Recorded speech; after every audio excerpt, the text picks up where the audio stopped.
I don't know if I fully trust AI. I don't know if I can turn over this thing that I've been wrapped into year after year, to this technology that I don't really know much about. This is a technology that can make you infinitely more valuable in your job if you embrace it and use it. And so rather than asking that question of, is it going to replace my particular role? I think the question everyone should be asking is, how can I use this to advance? If leaders aren't clear in communicating their intent around AI, what are they trying to achieve? How are they going to shape the organization going forward? Employees are left to make up stories in their own mind about what it means for them. The bigger you are as an organization, the harder it is to change. Can your employees articulate what your AI strategy is? That is a telltale sign of whether you're going to be successful. If you're sitting on the sidelines, at some point, it's going to be almost impossible to catch up, given how fast everything is advancing. And whether you're a smaller company or a large enterprise, you really need to think about getting on board with this and jumping into the pool.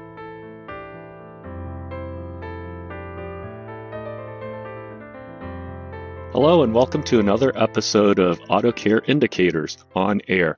I'm Mike Chung, today's host, and I'm really happy to have Clyde Calhoun, founder and CEO of Root Idea, joining us. Clyde, if you'd like to take a moment to introduce yourself to our crowd.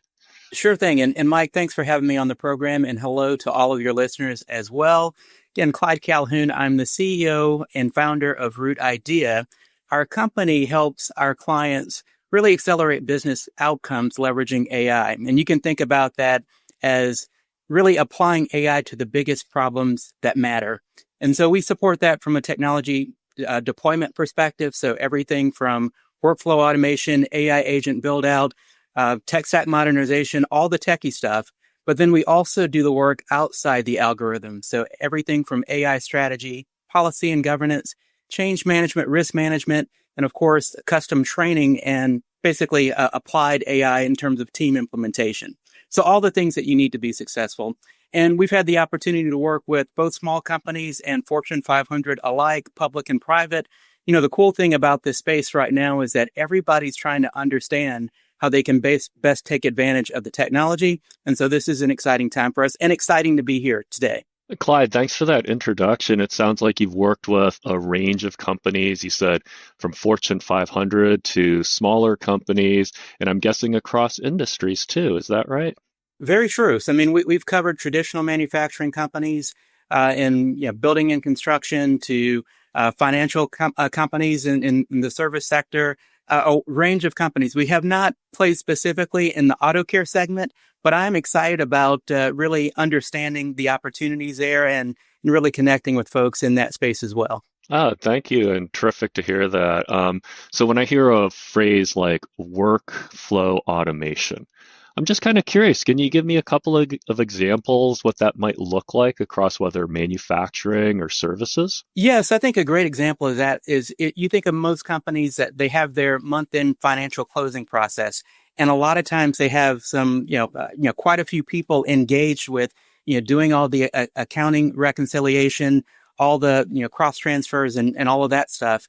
And for years and years, that's been the most arduous task for finance teams to really wrangle. And so now we're seeing implementation of AI in that space to make decisions about what goes where. How do you code certain items to alleviate the workload for people on the finance team? So that's something that I think is kind of cuts across a wide variety of industries as you look at closing the books at month end.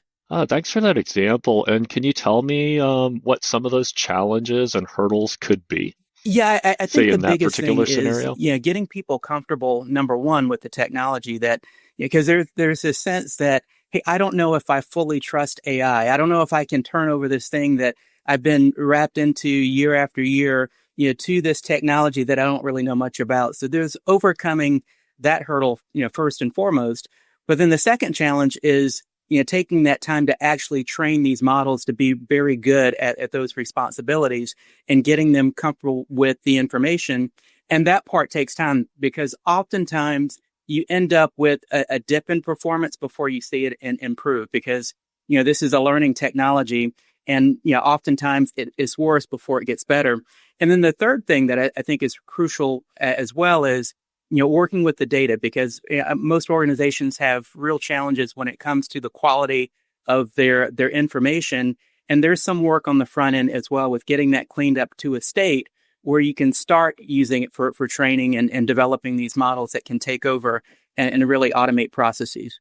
I appreciate hearing that. And like you said, it sounds like companies need to have the long-term sort of perspective in terms of it might be a little painful and we have to invest some time and resources to this, and we may not see fruit until a few months from now, if not a few quarters from now. Yeah, absolutely. And, and there are a number of companies that will come in and promise you that, hey, we can get this up and running in 30 days or 3 months. And like I said, technically you can get the software installed in that time frame, but you really have to think about this as, you mentioned a long-term investment. This is like a year, 18-month type of endeavor to get these types of systems embedded into the way that organizations work. And at the end of the day, I think that's an important point, because we're so accustomed to technology deployment or software deployment, and this is something different than that. When you're talking about AI, you're really talking about a change in the way that people work, and it's more than just the technology side. It's really all the people workflows that surround that, and there's a big change management effort engaged. And you've got to be prepared up front to invest in the change management as well as the technology. That makes a lot of sense. A few years ago, when I was in market research consulting, I had a client in the fintech space, and so they're doing financial services back end types of processing. And I remember my contact at that company was telling me about when they're receiving orders for, say, money transfers. So it might be a variety of banks, a variety of forms, but also it could be a handwritten letter from Mike Chung to my broker to say, please transfer X dollars from account X to account Y. And I'm thinking about a couple of things. One, non-standard forms. Two, something like optical character recognition, handwriting detection. Three, a very regulated industry. And then four, the need for kind of human QA, QC, if you will. So I know that's a lot, but you mentioned in your opening remarks, what I heard is basically management consulting services to help implement and guide these processes along. So could you comment on this in terms of, like, you opened with an accounting, closing the books example, but I'm thinking about that example that I just gave, but also from the standpoint of I'm in an accounting finance department, we're implementing AI. Should I be scared about my job going away? So can you talk to that a little bit as well? Yeah, so a lot to unpack there. And I'll start with that last part on, is my job okay? Because that's ultimately what people want to know about. I would say at a macro level, there are widely varying opinions about what will happen for the future. I mean, you can look at Goldman Sachs, for example, and they've estimated that 300 million jobs globally could be displaced by AI. On the flip side, you look at the World Economic Forum, and they're estimating that about 78 million jobs will be created by AI. So I think there's a wide disparity in the predictions there. I'm more in the camp of there probably will be more jobs displaced by AI than created by AI, given the nature of not only AI, but automation and robotics and the development of that piece too. But when it comes to the individual level, which is what people really care about, what about my job? I see that as a double-sided question, because there are companies right now that are making some reductions in force or not replacing employees, whether that's on the programming side or customer service, or even to some extent on the sales side. So that is actually happening right now. But the thing that I always say is that, this is a technology that can make you infinitely more valuable in your job if you embrace it and use it.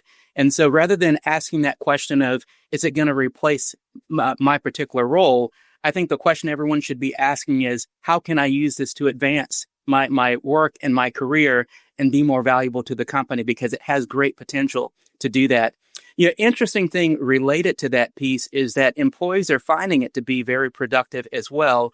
I think almost 70% of employees in the U.S. are actually using generative AI to some extent at work right now, with about a third of employees actually paying out of pocket their own money to use these solutions, which they're engaging at work. Now, the flip side about that is that some of that work is underground, so they're using it, but they're not necessarily telling their leader that they're using it.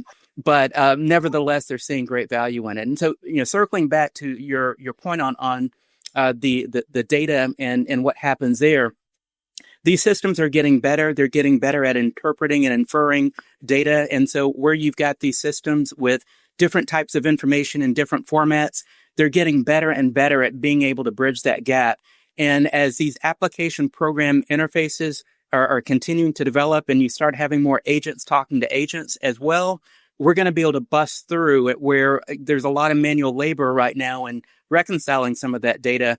All that's really going to be bridging the gap as the technology continues to advance. And pretty soon you're going to have AI, really cleaning up data on your behalf. Oh, that's really helpful to know. I appreciate those insights, Clyde. Thinking about the kind of implementation piece when you're working with your clients, can you tell me a little bit about how workers in their current position, how they're being kind of coached in terms of here's how this technology will enhance your job, but also be prepared, as you kind of alluded to use this to your advantage, to be more productive, things like that. Yeah, very much so. And I'll actually just start by, again, you're seeing quite a dichotomy in terms of the employer response around AI. So in most organizations, about a third of employees are really embracing the technology and are enthusiastic about it. And about a third of employees are actively resisting, the technology, either out of fear or just, concerns around what it can mean in terms of the way that their roles will change.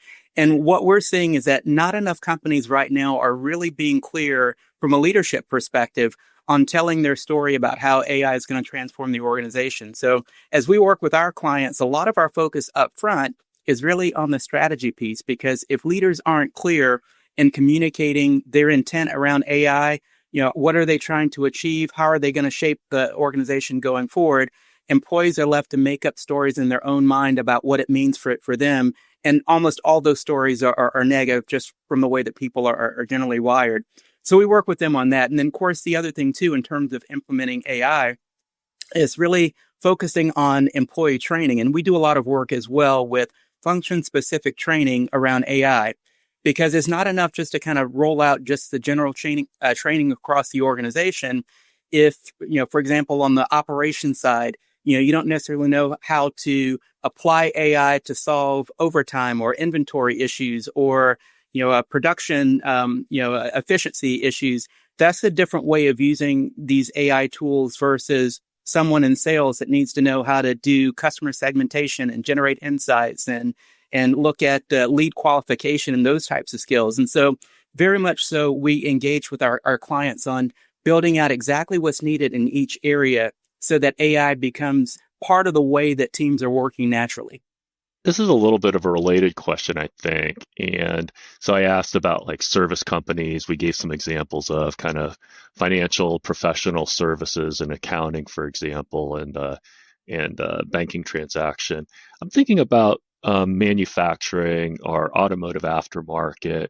Can you tell us what types of applications you've seen AI in more manufacturing-oriented companies? Is it, I would imagine you could apply AI across an entire company in terms of some of the things we've talked about, but also from a production standpoint, kind of supply chain management and how you're, I guess, producing widgets, whether continuous, batch, or what have you. But can you maybe give us some examples of where you're seeing AI used across manufacturing facilities? Sure. I think one of the easiest and probably most common applications for AI in the manufacturing space is demand forecasting.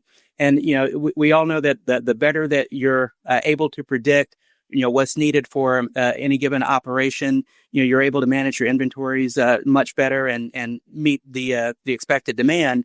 And so we're seeing some great gains in demand forecasting accuracy and improvement, which leads to reduction in stockouts or inventory issues or overstocked inventory. So that's one of the immediate applications. But we're also seeing some great applications for just efficiency and improvement for production operations. So there's one company that we worked with recently that they actually map all of their different process variables to their AI program and actually turned over complete control to it. I mean, most of the time, traditionally in manufacturing, we've set the upper and lower parameters for how a machine may operate. They actually took the guardrails off and said, "Hey, AI, figure out exactly what these settings need to be." And so not only did it optimize the settings within the things that were known, but because they had other variables plugged in, it actually identified some other levers to move into the mix and actually generated a 10% improvement in manufacturing efficiency. So those are the types of things that really make me excited about what the technology can do. And I think the expectation as well is that for most manufacturing organizations over the next 5 years, as the technology evolves, there's an expectation of 30% productivity expected generally from a manufacturing point of view as you think about the power of this technology engaged. 30%, that's significant. It Thanks for is. sharing that example, Yeah. Clyde. And I'm thinking about the demand forecasting data that might be brought in that's perhaps internal to the company from external sources. Where do you see companies in terms of drawing data, but also challenges that they might have, either selecting the right data source, making sure it's high quality? Can you speak to that for us a little bit, Clyde? Yeah, so I think you touched on exactly that. This is one of the advantages of leveraging AI as opposed to traditionally looking at data inside of an organization, because historically companies will rely on their historical ERP data, whether that's SAP or Oracle or whatever the case may be, and so they've got kind of a very narrow set of information. But with AI, you can fold in other things into the mix. You can look at weather. You can look at things that are happening with strikes, warehouse strikes or logistic strikes, or things that are happening on the shipping side into the mix as well, and layer all of that information on top of your inside data. And so it creates a really powerful tool. And then in the case of auto care, just to kind of build on that a little bit more, you've got customer information downstream as well that you can pull back and fold into the mix, provided you can integrate the data across the value chain. And so the possibilities are really significant there. But again, there's a learning curve with all of that as well, because it doesn't happen overnight where you implement this AI system and then all of a sudden everything is better. You've got to give it time to learn and adjust and adapt. And so one of the things I also talk with companies about as well is that even if you don't have a lot of quality data yet, it doesn't mean you can't start collecting. It doesn't mean that you're out of it because you don't have 10 years of history. You can continue to build as long as you start feeding the information into these AI models. They can learn on the fly. That makes a lot of sense, and I appreciate hearing that, because I think it could be like the scene from The Hurt Locker where the fella at the end of the movie, he's in front of all the cereal boxes, and it's like paralysis and analysis paralysis, right? Where if you haven't started yet, it could be daunting because you might think, oh, well, where do I start? But it's heartening to hear your recommendation that let's just go ahead and get started and allow the models to adapt and grow and get better. And of course, like we were talking about before, give it that time to mature. And you touched on some interesting things there, because as you highlighted things like kind of the numerical ERP data, and then you highlighted strikes. And in my head, I'm thinking tariffs, and you said weather. And so I think that goes to the types of data that you can have in terms of, is it numerical? Is it binary? Is it unstructured? Is it what types of scenario planning there might be? I think about Monte Carlo simulations, things like that. Not to get totally into the weeds of all of the statistical modeling and forecasting, but that's, I think, what we look to these AI solutions to do, to just fold in many more variables more quickly and then do a lot more of that analytical modeling, forecasting a lot faster than we could have, say, 10 years ago, 20 years ago, or even today with an Excel spreadsheet. Absolutely. And again, as you think about the pace of the technology advancing, I mean, that is the promise. I mean, even with what's available today, there's some really cool things that you can do. But when you think about just where we are right now versus even a year ago. You flash forward into the future and think, hey, 5 years, what will that capability really be? And it's really inspiring from my point of view, and scary to some extent, too, when you think about it. I think artificial general intelligence is really right around the corner sooner rather than later. And at that point where AI is truly thinking as opposed to just predicting, we may be in a whole different territory at that point. So two thoughts come to mind. One of them is thinking about data. When you're advising your clients and thinking about our listeners, kind of things that are anybody should keep in mind with regard to data, quality, sources, things like that. I mean, I'd say the biggest thing that I just kind of mentioned a little bit earlier is that it's okay if you don't have it yet, but go ahead and start. And then the second thing that I would say as well is that as you think about building out an AI program, just recognize that there's some work involved up front, and you're probably under resourcing everything that you're thinking about doing. I mean, that is the biggest thing that we see with almost every client. They had in mind that it was going to take X amount of people and money to get it done, and in reality, it was like 2x or 3x to make it a go. And I think the reason for that is, again, kind of going back to what I was saying earlier, this is a major change for the way that companies are working. And in fact, most companies just aren't very good at managing large scale change. And it almost seems that the bigger you are as an organization, the harder it is to change. And I think too often, particularly with large companies, there's a belief, well, we've got all these people in our organization. Surely we can just do it all inside. We've got all the capacity that we need. But when you're talking about large scale change in an organization, almost everybody underestimates what it really takes. And just to put that into perspective, if you think about just the cost of deploying some of these systems, the vast majority of companies, I think the data is pretty clear. Over 75% of companies spend more than $1 million on these AI solutions. As a rule of thumb, you can think about 5% of revenue as a way to gauge it. And that's just for the technology piece. And when you think about implementation, you're probably tacking on about 20% more, to the cost of the technology solution. And that translates into a lot of people across any size organization to really get it up and running. And so for us, we end up being contacted by many of our clients because they've hit some constraints from a headcount or a capacity internally, and they just need some extra hands to really help them figure it all out and drive the change forward and make it work. Those numbers are very helpful. You said maybe 5% of revenues. What was it again for implementation? 20%? Yeah, 20% of your technology costs. You need to think about the change management portion on Right. actually making the system work. So in terms of seats at the table, the decision makers, like who within an organization are you conferring with? I'm thinking of technology leaders, C-suite, operations, managers, and so forth. But who are? I think you would certainly need to get buy-in across the entire company in order to have a successful go at this. Yeah, and it's interesting that you bring that point up because we actually engage with all of the above.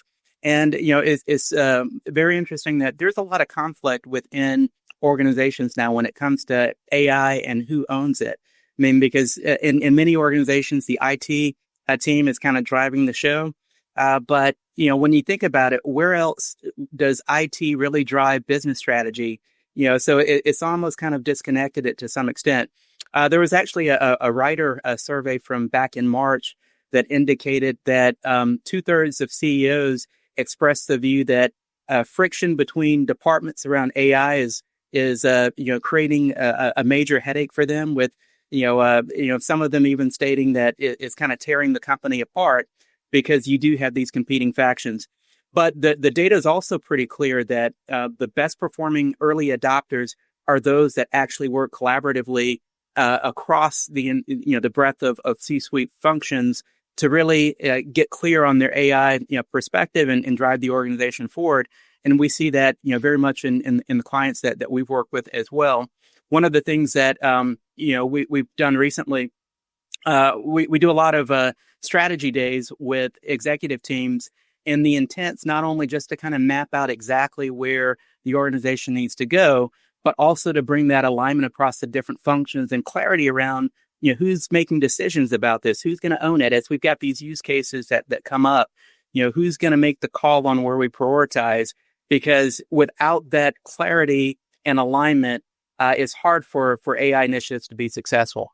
Definitely. I think having the collaboration across the company, because it can, depending on the application, it can just be applied in so many different ways across the company, and being able to have that trust, have that we're in this together, and this is how it can improve our company and ultimately our customers, right? I think that's really going to be an important cornerstone for a successful initiative. Yeah, and if I can just tag on one more thought too, I mean, I think one of the questions that leaders can ask themselves is that, can your employees articulate what your AI strategy is? That is a telltale sign of whether you're going to be successful with AI or not. Because if they can't, it either means that the leadership team isn't clear on what the strategy is and the vision for AI, or they haven't communicated effectively to employees, or their AI effort isn't connected to the things that matter most in the organization. So I think that's one of those watch outs that it's a good litmus test for whether you're going to be successful with AI. I'm glad you brought that up, because when I was rattling off the leadership, I wasn't necessarily including the rank and file, but without that communication and transparency and trust building, if you will, across the organization, then it's just going to be a lot harder for any organization, I can imagine.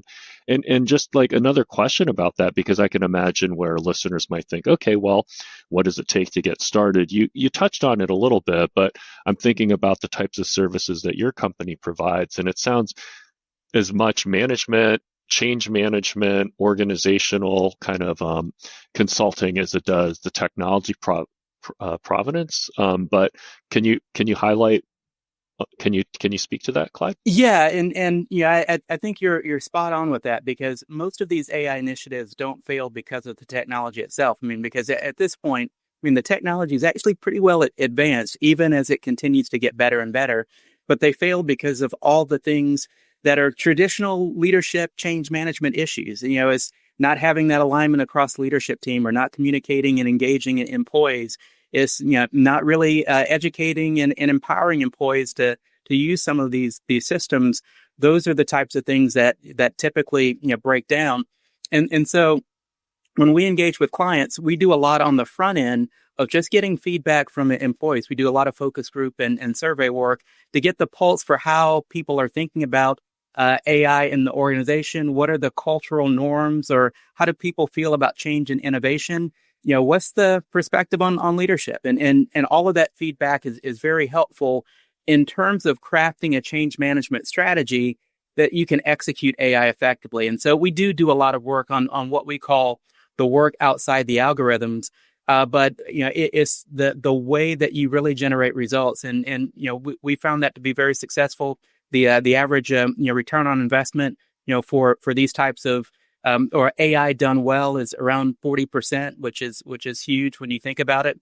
I'll also put this in perspective. The majority of companies that successfully implement AI also see revenue bumps. So there's data from McKinsey from late 2024, as well as from Stanford from 2025, that about 70% of companies are seeing revenue increases when they adopt AI successfully, with about 10% of those seeing double-digit gains in revenue. So, that work on the stuff outside the algorithm is essential in adopting these.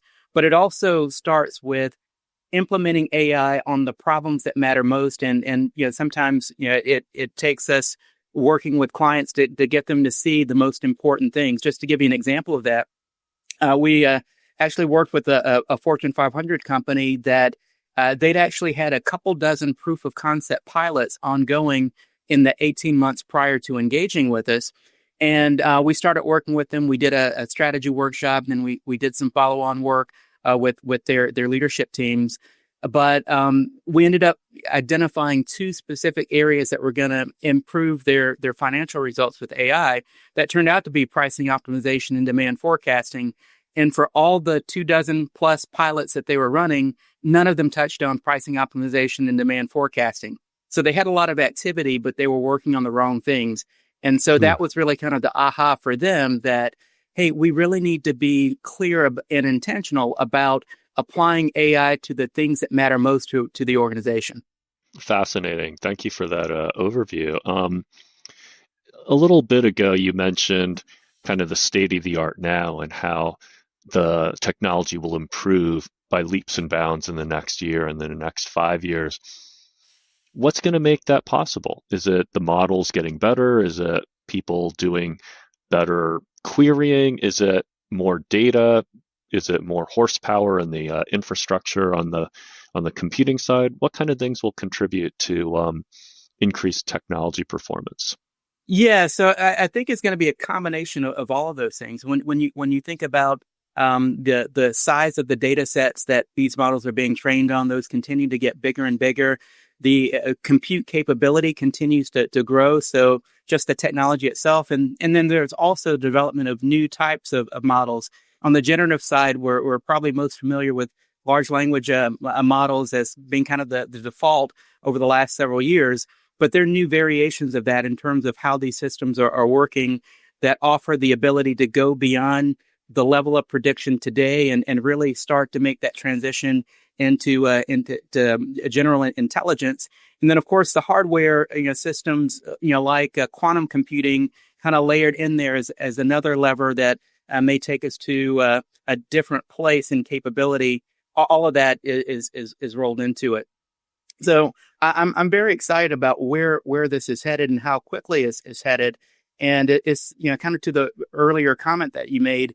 If you're sitting on the sidelines, at some point it's going to be almost impossible to catch up, given how fast everything is advancing. And it seems like the standard is the bar is rising for companies to employ and implement these technologies in order to achieve the revenue growth, to achieve the efficiencies that you highlighted in whether it was a Stanford, the McKinsey studies there. So I feel like the bar just keeps rising, and the longer you sit out, the harder it's going to be to catch up. Yeah, for sure. And one thing I wanted to touch on too, I mean, because, we work with some large companies, but we also work with smaller organizations as well. And I think sometimes as a smaller enterprise, you feel like, hey, maybe this is just too much, for me, this is good for large companies, but not necessarily for my smaller business. And that's simply not the case either, because there are solutions for smaller organizations. Interestingly, I actually, called a small business here in the Charlotte area, and they actually had an AI agent that they'd engaged to actually field all their customer service queries, and it was really, really good. I mean, it announced itself as an AI agent up front, but the conversation was so natural that at the end of the call, I ended up saying, "Have a nice day." I mean, it was just kind of one of those things that yeah, it just felt so natural. And honestly, I've called that company on several occasions. And this is by far the best conversation that I've had with one of their customer service people, so to speak. So I say all that to make the point Amazing. that yeah, I mean, this is so much better than it used to be from a technology perspective. It's only going to get even more advanced. And whether you're a smaller company or large enterprise, you really need to think about getting on board with this and yeah, jumping into the pool. And it sounds like some of the for the smaller companies or those who may not have who are wading into the pool as we speak, identifying those quote unquote low hanging fruit to kind of build successes and kind of make it more palatable, if you will, across the organization should be perhaps one way to approach it. Great. Yep. So, thinking about, switching gears here a little bit, Clyde, I know that when we were talking, we talked a little bit about your background, and you've been in materials engineering, material science, ceramics engineering, and you mentioned, I think it was fiberglass and other, I guess, industries that you've been. Can you just tell me what kind of a little bit about your past professional background and how it brought you to where you are now? Yeah, so I'll just kind of start from an organization perspective. I've had the chance to work for some great companies. Started my career with Lockheed Martin, and in the defense sector, doing nuclear weapons R&D. That was kind of where I cut my teeth, and spent a number of years as well with GE and their energy business, and working still on the technology side, but also on the quality side as well. So Six Sigma, lean manufacturing, supply chain sourcing, working with in those functional areas. And then with Owens Corning, the fiberglass manufacturer and composites manufacturer, roofing manufacturer, that was a great experience as well. And through my career, in addition to R&D, production, quality, operations, I also spent some time in sales and marketing as well. So covered the full range. But for me, that's been very helpful because as I think about, working with our clients now, I understand how, all the different business functions essentially operate and how each function's, thinking about, particular challenges and the importance of bringing it all together. And then, particularly from a continuous improvement perspective, my time at GE and Owens Corning just really helped me to shape how you go about large scale enterprise change and what that looks like. And so that's been a lot of fun, working in that space and helping companies just figure it all out and do something very different. I actually enjoy new things and new technology and things that are on the cutting edge. And so this has been a blast for me, just kind of working in my wheelhouse. Well, congratulations for being able to achieve so much. It sounds like a fascinating career journey. And I just wonder if teenage Clyde Calhoun could look into the future and see what you're doing now. Would you have ever dreamt or guessed that you'd be doing artificial intelligence consulting? I would guess that there was a chance that teenage me would have guessed there. I actually, I got my first computer when I was ninth grade. It was a Commodore VIC-20. So if you remember those days where Sure, like yeah. 2.5K of memory was all you had. But the cool thing about that was when you wanted to play a game, you actually had to program the game and then play it. Well, program it, debug it, and then play it. So I've always enjoyed that the computer side and technology. And so for me, it would I could see myself being in this role as I flash back to my teenage years. Oh, thanks for sharing that. How exciting. And I'm sure a lot of us are waxing nostalgic now about our first computer, if it had a cassette player to load a program, Well, things like that. and the funny thing is that when I went to college, I got my first, I guess, semi professional computer at that point in time. It had 64K of memory and a That's a vivid. lot for those days. Yeah, Yeah. that was a lot for those days. And I remember the salesman. I got it from Radio Shack, and I remember the salesman saying, "That's all the computing power you'll ever need." But we also think about um, the Apollo missions, landing on the moon, and even a cell phone from 20 years ago is much more powerful than what NASA had decades ago, Yeah. right? So it's just quite amazing what technology has done.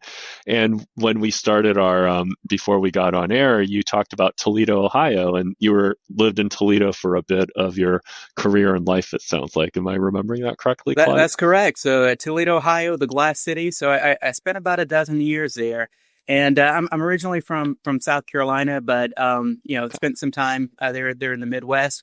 And I can honestly say that was as cold as I've ever been. I mean, I remember we've had a couple weeks where temperature didn't get above zero, and you've got like minus 20 degrees Right. at some point in time. But I am again, I miss the people there, great folks in that part of the Right. country. But I'm glad to be back in the Carolinas. Well, it's kind of scary then to think if it was only zero in Ohio, what would it be like for Michiganders and Canadians, right? I actually grew up an hour south of Toledo in Lima, so Oh right off yeah. of I-75. I played a lot of tennis growing up and got to play against some good schools in the Toledo area, like Sylvania Northview, Sylvania Southview, Toledo St. John's, Toledo St. Francis. So I don't know if any of those ring a bell to you, but I'm kind of from that same part of the country at Yeah, my, least. So. my, my son went to Southview, so yeah, I know those Okay. very well. Yeah.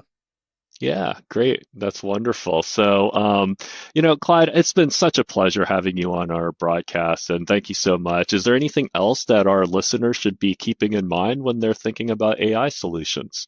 Yeah. So again, thanks for having me on, first of all. But the thing I would leave with is that, hey, this is a journey. This is something that you're not expected that you're going to adopt AI overnight and it's going to cure everything that you've got with your business.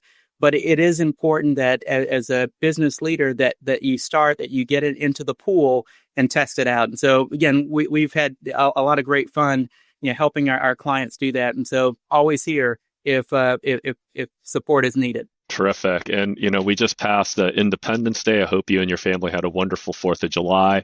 And thinking about next major holidays on the U.S. calendar, let's just say Labor Day. You're inviting friends over for, a neighborhood kind of block party cookout. What kind of things would you and your family be serving at such a cookout? For the cookout. And first of all, I've got to say, Labor Day weekend, college football, the start of week 1. So super excited about that. But we're definitely going to be having burgers and brats and ribs. That is top of the agenda. Yeah. Are you doing some slow cook like pulled pork or anything like that? Beef briskets? I mean, you mentioned Carolina. It's I kind of have to ask. Yeah. So I'm a big brisket fan, but I'm not a smoker. In terms of having like a smoker like a green egg or anything like that. Sure. So I work off the gas grill. And I do a pretty good job on ribs with that. It's the marinade, the marinade that really does it. And as long as you soak them long enough, you're still going to get those tender ribs. So it sounds to me like you're an overnight marinade, if not longer. Yep, you got it. That's the key. Good to hear. All right. Well, again, Mike Chung with Auto Care Association. This is the Indicators episode of the Auto Care on Air series. Again, it's been a great pleasure to have Clyde Calhoun of Root Idea with us. Please make sure you like and subscribe to the series. And Clyde, thanks again for joining us. And I wish all of you a great rest of your day. My pleasure. Thanks very much.